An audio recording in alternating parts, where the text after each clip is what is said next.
And in this video, I'm gonna teach you how to drill perfect axle holes. Axle holes are the little holes where a metal rod goes through. Watch these next clips to learn how to make yours perfect. If you're still confused about axle holes, here is the tip of a car. One of the best cars that's ever come out of our school, as a matter of fact. I'm gonna back up a little bit in case it's blurry.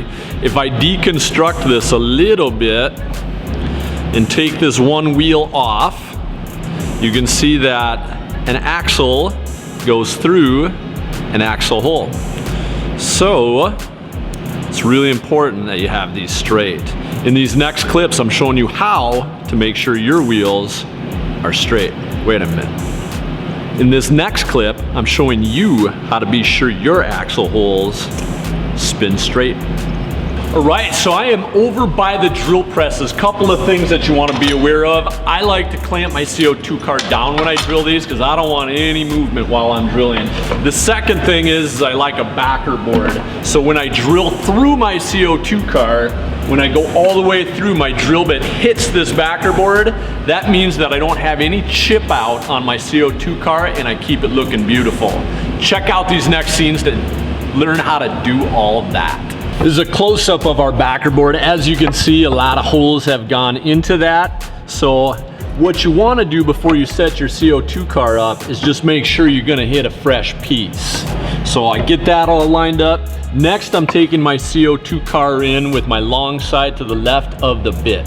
Here it is from another angle. I am making sure that the very tip of this bit is going to hit the center of that axle hole. Then I'm gonna continue to hold this bit down into my piece of wood, and I'm gonna ask a friend, hey friend, could you please clamp this down while I hold this into a piece of wood so it doesn't move? And then what your friend can do is they can take this C-clamp, hook it on the bottom of the table of the drill press, loosen it up, and get this clamp tightened in.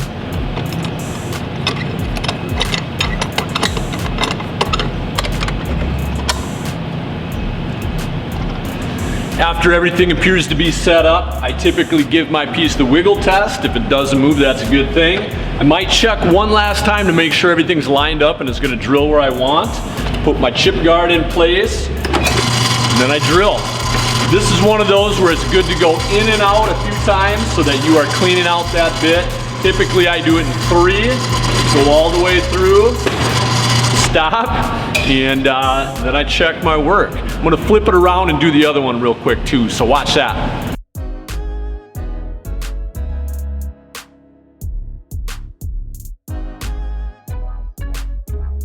Well, that's it for this episode. Make sure you stay tuned to the next video because in that one, I'm gonna teach you how to take this over to the scroll saw and make good cuts. Thank you for watching. If you haven't done it yet, be sure and like and subscribe. Take care.